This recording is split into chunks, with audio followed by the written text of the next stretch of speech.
이준석 대표가 한동훈 장관 요청이 있으면 만날 수 있다.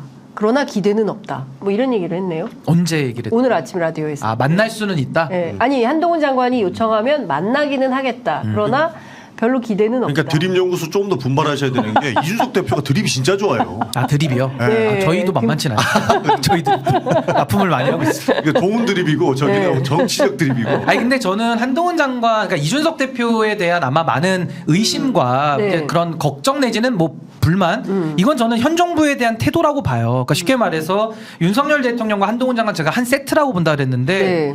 결국 한동훈 장관을 만날 수 있다라는 것은 뭔가 논의해볼 여지는 있다라는 것이고 기대는 없다라는 것은 자기가 바라는, 그러니까 본인이 바라는 수준은 안 나올 거라는 생각 아니겠습니까? 네. 그렇다면 저는 한동훈 장관이 만나자고 해도 저는 만날 생각이 없거든요. 그 생각이 다른 거죠. 네. 그러니까 쉽게 말해서 이 검찰이 정권을 잡아서 이 나라를 1년 6개월 동안 이렇게 엉망으로 만들었는데 네. 전 여기에 대해서는 정말 참을 수 없는 저는 분노를 느끼고요.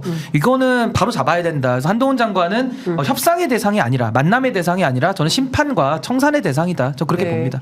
그 한동훈 영입하겠습니다 저희. 아, 영입은 제가 제의는 뭐 감사하지만 네. 절대 받아들일 수 없다. 다시 한번 공개적으로 명확하게 말씀드립니다. 예. 그냥 꿈에서만 만나요. 그러니까 적절한 드립 생각할 때 저도 다시 한번 예. 던지겠습니다. 예, 외주는 제가 받아들인다. 꿈에서 만나는 것으로. 예. 그 한동훈 장관이 비대위원장으로 오게 되면 공천학살이 본격화돼서 사실상 검사당으로 만들어지게 될 거고 그렇게 되면 국민의힘의 다수 의원들이 공천에서 탈락하게 되는 의원들이 이준석 신당으로 가게 될 거다라는 시나리오가 정치권에 있잖아요. 오늘 있죠, 뭐 있죠. 아침에 박지원 원장도 그런 비슷한 얘기를 했는데 실제로 그런 현상이 나타날 거라고 저는 충분히 있을 거라고 봅니다. 왜냐하면 이준석 대표는 신당을 할 때 물론 27일이 돼야 본인이 밝힌다고 해서 알 수는 없는데요. 다음 주에요. 아, 그러니까 이제 시간이 되는데 이준석 대표가 언론에서 한 얘기들을 종합해 보면 네. 아무래도 현직 의원들이 많이 필요하다. 그 현실적 이점은 있거든요. 네. 그래서 아마 국민의힘 내부에서는 공천 탈락자들을 이제 대거 영입을 해서 아마 규모 있게 선거를 치르겠다라고 보이는데 네. 전 여기서 저는 드는 생각이 뭐냐면은 국민의힘은 그럼 이제 검사당으로 변하는 거죠. 체질 개선이 이루어지는 거고 네. 현재 국민의힘. 네. 현재의 국민의힘은 저는 그냥 기회주의라고 표현합니다. 네. 이 기회주의 의원들은 이준석 대표당으로 가는 거거든요. 전 이거에 동의가 안 돼요. 그럼 왜? 이준석 대표가 기회주의자 당 아니 그러니까 기회주의자들을 받아서 당을 한다라는 것은 네. 그걸 뭐 현실 정치다, 현실 정치와의 타협이다 이렇게 이야기를 하면은 저는 존중은 하는데 저는 그거 용납이 안 됩니다. 그렇죠. 왜?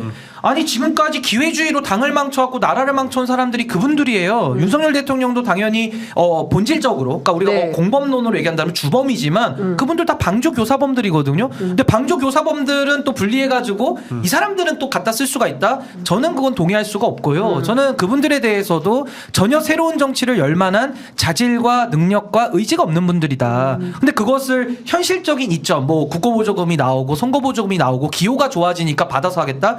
제가 단언컨대요. 그분들하고 당을 같이 하잖아요. 그 당 안에서는 또 기회주의가 판칠 겁니다. 그렇죠. 저는 이 문화를 근절하는 게 지금 정치개혁의 혁신이지 그분들하고 손을 잡아가지고 뭘 한다라는 것 자체가 네. 저는 국민들이 많이 동의하시긴 어렵다. 저 그렇게 생각합니다. 저도 한동훈 장관이 비대위원장으로 떠오르자마자 제일 먼저 든 생각이 네. 아 이거 대거 칼질이 이루어지겠구나라고 생각했습니다. 네. 그래서 그분들이 결국에는 뛰쳐나가서 이준석 신당에 힘을 실을 수도 있겠구나라는 네. 생각을 먼저 들었거든요. 예. 왜냐하면 한동훈 장관이라고 하는 강력한 권력, 그러니까 황태자라고 하잖아요. 네. 이 정권의 황태자라고 하는 강력한 권력이 와서 할 수 있는 건 뭐냐면 예. 기본적으로 그 반발을 잠재울 수 있을 만한 권한도 가지고 있다는 네. 거거든요. 그렇기 때문에 대거 칼질을 할 수 있다는 거고, 근데 그 칼질하는 사람들한테는 그 강력한 권한이든 뭐든 죽일 놈 되는 겁니다. 왜냐면 저 사람 때문에 내가 날아가야 된다라고 생각을 네. 할 거기 피를 때문에. 묻히는 거니까. 그렇죠. 네. 그런 사람들이 결국엔 뛰쳐나가서 이 정권을 또 공격하게 될 거고. 네. 그렇지만 우리 신인규 변호사 말씀하신 것처럼 결국에는 기회주의적인 성격이 굉장히 짙거든요. 그 이준석이라는 기회를 다시 한번 찾아가가지고 또 뭐 팔자 펴- 뭔가를 할 수 팔자 펴보니까. 있다라는 예. 것이죠. 아니 저는 그래요. 기회주의의 가장 대표적인 인물이 누굽니까? 기회주의 검찰. 뭐 특수부 검찰. 그리고 네. 또 하나 당의 누굽니까? 장제원 의원이에요.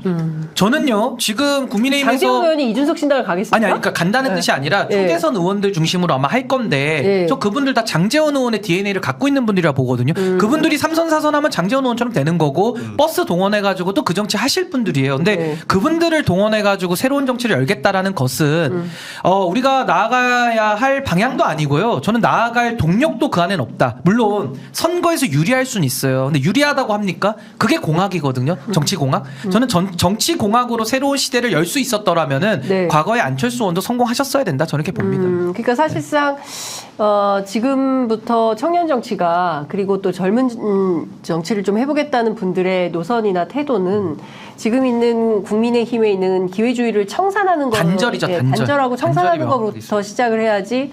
소위 이준석 전 대표가 말한 대로 살찐 고양이 아 근데 만나서 뭘 얘기를 합니까? 얘기할 게 뭐가 있어요? 그분들하고. 만나지 말아야 된다. 아 저는 만날 의미가 없다는 거죠. 한동훈 장관 만날 아니 필요 있으면 없다. 본인들의 의사를 언론을 통해서 밝히면 될 일이지 만나가지고 뭘 더 얘기를 합니까? 네. 만나가지고 저는 만약에 제의가 오면 네. 이런 지하에 거절하죠. 만날 이유가 뭐가 있습니까? 한동훈 만날 이유 없다. 이렇게 거절. 전혀. 둘이 만나고 뭔 얘기를 하겠어요. 네. 야 그러지 마라. 아, 뭐가 타협이 가능하죠? 지금 이 검찰 정부가 들어와서 나라를 이 쑥대밭을 아니 만들고 그럼 이 이준석 엉망을 대표가 만들었는데 만나겠다는 태도는 뭐라고 보세요? 왜 만나려고? 언론 보도용이죠. 뭐. 언론 보도. 아니 언론 보도용이 아니라 네. 제가 봤을 때는 네. 이거 추측입니다만은 네, 추론. 그래도 국민의힘에 오래 계셨던 분들은 왜 당에 대한 애착이 없겠어요. 그러니까 그 애착 속에서 뭔가 당내에서 뭔가 뭐 타협 내지는 공간을 열어보자라는 의도로 만나겠다는 걸로 보이는데 아. 저는 그럴 가능성이 없기 때문에 저는 탈당을 미리 한 거고요. 탈당한 입장에서는 전혀 만날 이유가 없죠. 전혀 만날 이유가 없습니다. 아니 이준석 대표의 경우에는 탈당 아직 안 했잖아요. 그러니까 이제 그래서 탈당을 안 한 것도 네. 그 동안에 지금 아직 시간을 정해놓고 아. 아직 여유 시간이 있으니까 네네. 아직까지는 뭐 극적인 타협에 여지를 열어놓은 거 아니냐로 해석이 되는 거죠. 그러니까 네. 만나서 의미가 없다라는 것은 결국에 이준석 대표한테도 룸을 열어줘야 이준석 대표가 네. 탈당하지 않고 그 당적을 지킬 거란 말이죠. 네. 근데 지역구도 지금 없어진 마당에. 근데 지금 탈당을 안 하겠어요? 이 와중에? 거의 없어질 마당이고 네. 그러면 뭐 어디 대구 이런 데 공천을 주거나 네. 자기 사람들 좀 챙겨야 될 사람들 뭐 지분을 나눌 수가 그렇죠. 있겠죠. 기회를 주거나 네. 그러니까 지분을 나누는 방식으로 가야 되는데 한동훈 비대위원장이 그거 하겠습니까?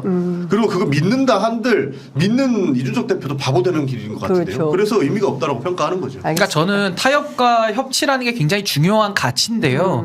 그거는 전제가 있어요. 룰을 지키는 사람들끼리 타협과 존중과 협치가 가능한 거지 네. 룰을 밥 먹듯이 어기고 매일 기회주의로 전 인생을 살아오는 사람들하고는 더 이상 그 협상과 약속이라는 게 불가능하다. 근데 전 이준석 대표는 늘 그런 얘기를 합니다. 더 이상 기대가 없고 더 고려가 없다. 근데 왜 만납니까? 만날 이유가 없는 거죠. 그 자체가 본인의 말 속에서도 모순이 발생하는 거기 때문에 저는 그 부분은 국민 앞에 좀 더 명확하게 설명할 필요가 있다. 저 그런 생각합니다. 알겠습니다.